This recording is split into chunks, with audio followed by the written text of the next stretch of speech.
But do you want to take us through the Warriors, or do you want me to start? I can start. So the basics are the things you need to know. They have a handful of key free agents. The first two of which are significant. Draymond Green and Dante DiVincenzo have player options. DiVincenzo is a lock to decline his player option because he outplayed it. Feels like potentially a mid-level guy, and the Warriors just can't do that. So he's probably a goner. Draymond Green, nobody's really sure yet what he's going to do. 27.6 million, I think, is the number. Could opt out, could extend, could opt in, extend. There's a bunch of options there. Klay Thompson is also extension eligible. His max, which there was a report that he expected it during the playoffs, and I feel like that was a little overstated. 4 years, 224 million. It's a lot of money for Klay Thompson. You give it to him is what you're saying, right? And I think that's a roundabout. I have a max contract calculator in one of our HardwoodKnocks docs, where I think I have all the up-to-date cap information. So it's in the 200s, though. Yeah, rest assured. That's sufficient. That's what you need to know to gauge the validity of his max expectation. They are extremely inflexible. They are way above the second apron. There's a chance their payroll plus taxes like $450 million or more, somewhere in that range. So they got minimums to offer. They're not going to have really any other roster building tools. Don't have any trade exceptions. They have several needs. Although I would say before we get into that, this team. The starting five, Steph, Klay, Wiggins, Draymond, Kevon Looney, plus 22.1 per 100 during the year. Best in the league over 500 possessions, plus 19.8 in the playoffs. So it works. We'll keep that in mind as we go through how many various needs they have. The first of which is obviously a shot creator that we'll talk about. Jordan Poole. He affects how badly they need one of those. Some bigger wings, need another big maybe. So, where would you like to take this? Let's start with the incumbents, where Draymond Green's the simplest one. Is he back? I think he's back, and I think probably what's likely to happen is he'll be back at on a multi-year deal that starts at or below his player option number, like potentially significantly below it, and goes 3-4 years. That would be my expectation. 3 for 75, 4 for 100, something like that. I think it feels like the logical outcome to me. What do you think? I would agree with you there that I don't think he's going to get, whether he declines his player option, or I don't think he's going to get a higher average annual salary than he's slated to make next year. That would surprise me if he gets over that 27 million number. And I would be shocked too if he left. I agree. And it's not just because of the loyalty and all this other stuff. It's like the options out there that have money to pay him enough to pull him away are just not, generally speaking, great. The only team that I think I would actually love the fit, excuse me, I have the hiccups, that could pay him, I would kind of like to see him in Indiana, just like him and Miles Turner. Sure. Screwing things up. But it's just not going to happen. So my other question, Klay Thompson, what is the number you would be comfortable extending him at? And I'm assuming it's not. Look, his max salary, I think, in that first season of what would be an extension, it would be $50+ million, about $50 million on the button if the salary cap projections hold, which again, they might not. So that's a lot of money. Yeah. I mean, the number I would have is one that he would not accept, like full stop, so by the logic of, well, I'll ask you a question and then I'll give you my answer. Who's more important to the Warriors, Draymond Green or Klay Thompson over the next 3-4 years? Oh man. I think it's Draymond Green. Right. Just because of everything he brings defensively. I agree. So if I'm going 4 for 100 on the high end for him, that's as high as I'd go for Klay. And it's like, I don't think he's going to take that. Cause if you're averaging 25 million a year, that's good starter money. That's not all-star money necessarily anymore, cause the cap's going up. And I think that's what Klay Thompson is. He played a full season this year, was not an all-star. I don't think deserved to be one. Still a good player, great shooter. I think he could probably defend up a position maybe a little more often if that were necessary. But, defensively, he's not the same. So I think you pay him like a good starter. And that's the Draymond money, basically. I mean, if I had to be like really harsh about it, I would go lower than I would be willing to pay Draymond, honestly. So you're talking like sub 25? Yeah. Like if you could do, 4 for 85 or 4 for 90, even something like that. I mean, I think that's the cap is going up, so maybe I'm a little out over my skis on that. But the bottom line is like I would pay him less than I would pay Draymond. I think annual and in terms of like years and dollars, I think Draymond has more value. Even if like you worry about, boy, if Draymond loses a step defensively, then like what do you have? That's a concern. I'm also noticing that I had the wrong number in his doc. So I think his max is actually 4 years, 231.6 for anybody who cares, with a starting max of a little over 51. Do you think he signs an extension? Would you predict one, or do you think no? No, I think the Warriors I think he'd probably like to, but he's not going to get the numbers that he wants. And I think the Warriors like the idea of $43.2 million coming off the books next summer.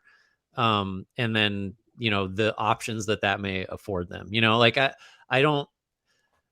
think if the only way that he would extend, I think, is if he were willing to accept way less, way less than the max. And I don't feel like that's likely. Can we talk about Jordan Poole? Where are we? Yeah, I guess before we even get into the free agency thing is going to be, it's minimums. It's even if they move Jordan Poole, it's probably going to be as part of a talent acquisition. And this would, in theory, is going to be the easiest offseason to move Jordan Poole or make a talent acquisition play, because not all of the new CBA punitive rules kick in. You're asking me. I think you know what I would do, but like, Jordan Poole is guaranteed. He's got that 4 year. What is he guaranteed? 123 million. I think it could get higher than that. What are you doing? Are you aggressively shopping him? Do you think there's a market for him? Are you selling low on him at this point, which is what I think you would be doing? Are you letting this ride into the next season? I think you made this point at the top, but I think it bears repeating. The top five work. What's so challenging about this roster is you got to kind of figure out the rotation after that.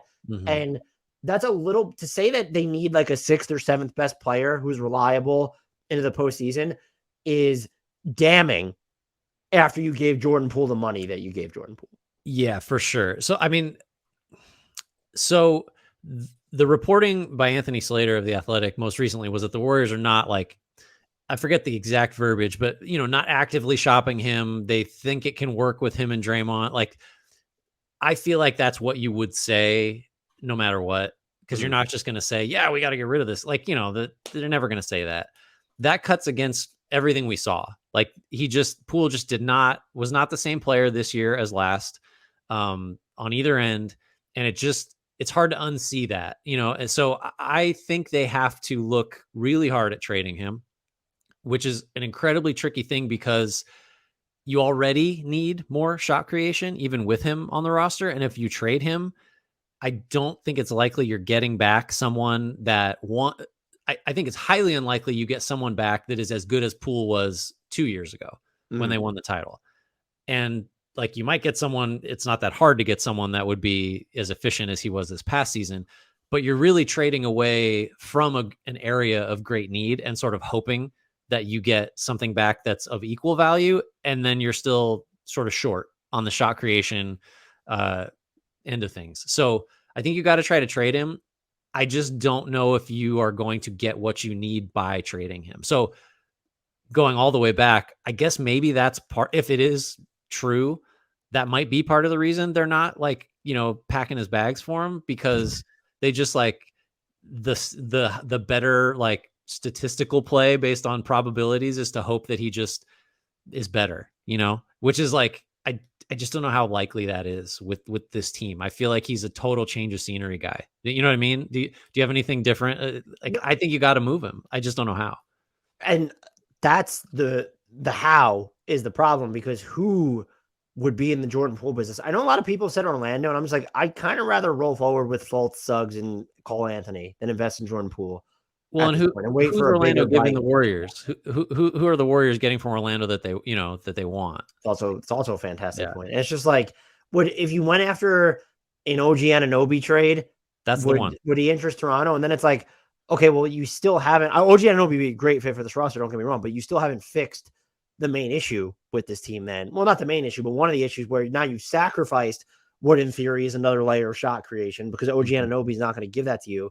Maybe you trust Wiggins to provide more of it. I don't know. And then I think when you start to get into some of these names, and it might even include OG Anunoby, and you have to make the math work there, yada, yada, yada. Like, the Warriors aren't getting out of that deal giving up just Jordan Poole. No. I wouldn't And then think. you're going to have to extend Anunoby next. I mean, well, if he even signs an extension, then you're going to have his free agency. So like that's Anunoby to me is the guy. And I think you would consider Poole and Kuminga, which you would not, which would have been unheard of a year ago. But I think there's enough smoke now about certain guys on the Warriors griping about playing time and maybe not being as professional as they need to be to know that like it's those two guys and maybe a couple others. And it may just be like past the point of fixing, you know? Um, so I think, and so if it's Poole and Kuminga for Anunoby, I think next year's team looks really scary and awesome. But you don't have shot creation after Steph like at all. And You can't even you swing might just like lose Anunoby. you can't swing the sign and trade like dual like have Fred VanVleet involved because you just can't complete a sign and trade because of your cap situation. Yeah.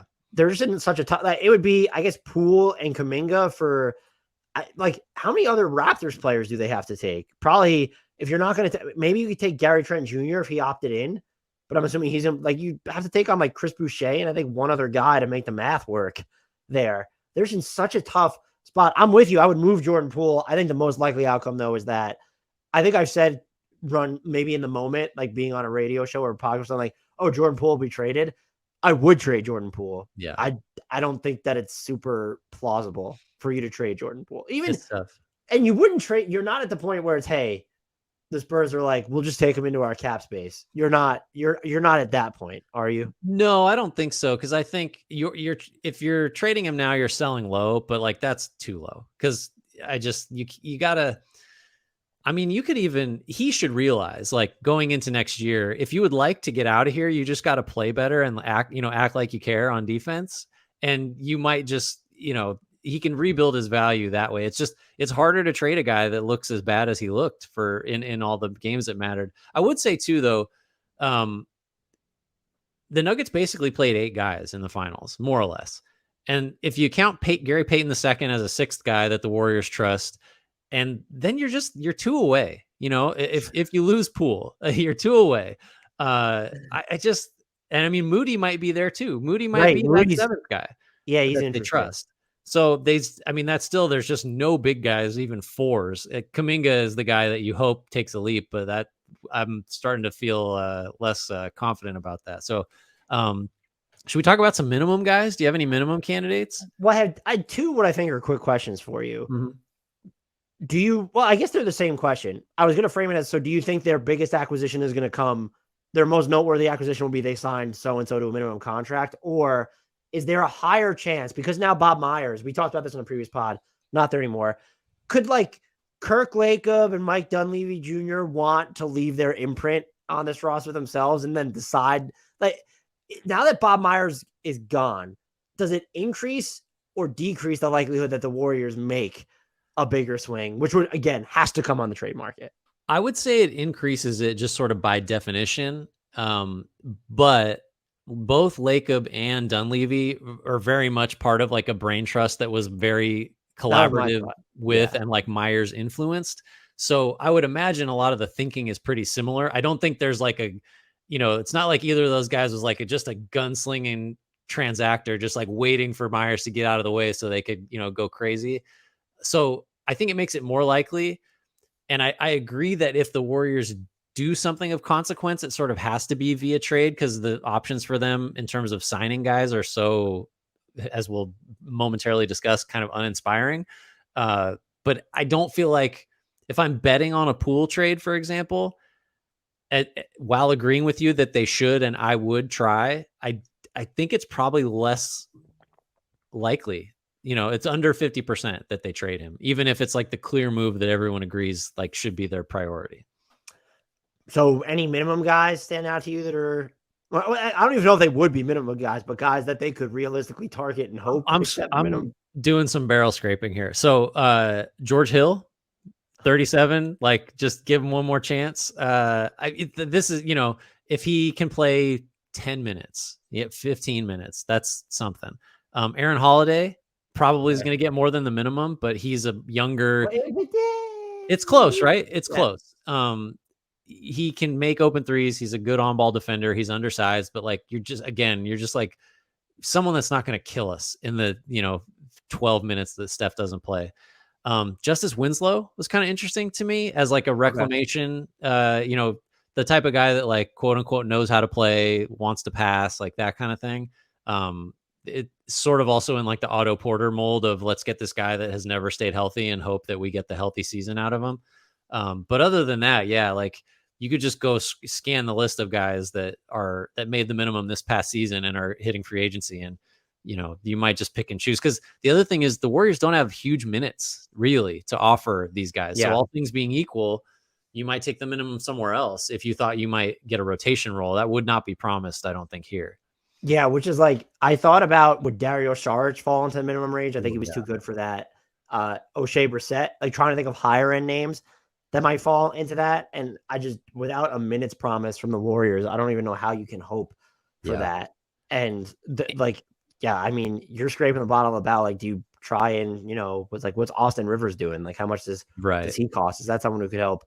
It's going to be rough. Aaron Holiday is a good name I didn't think of, and he'll give you some extra rim pressure too. Right. Because just to piggyback on that, like you just saw JaMychal Green sign a minimum there and then granted he had an injury, but Anthony Lamb, a two-way guy, was playing over him basically all year. And Ty Jerome played a ton as a two-way guy. So it's like Steve Kerr is not necessarily going to play the minimum guy that you sign with the expectation of a rotation role. Like that's just not necessarily a promise. What about Joe Ingles? I think he might go for more than the minimum, but he's someone that I like that because he can run a pick and roll and he can make open shots. And that's like, they don't need a whole lot more than that out of if you're not getting a point guard, someone like that. That's why Winslow was kind of interesting, is like maybe you get some shot creation someplace else. But yeah, I like Ingles a lot. I think if you said the Warriors got Ingles at the minimum, that's about as good as you could hope for. That's very much, okay, guys, 35 years old. If they say he's going to play, like maybe he thinks he can win a title. I don't know why he thinks they have a better chance than Milwaukee necessarily, but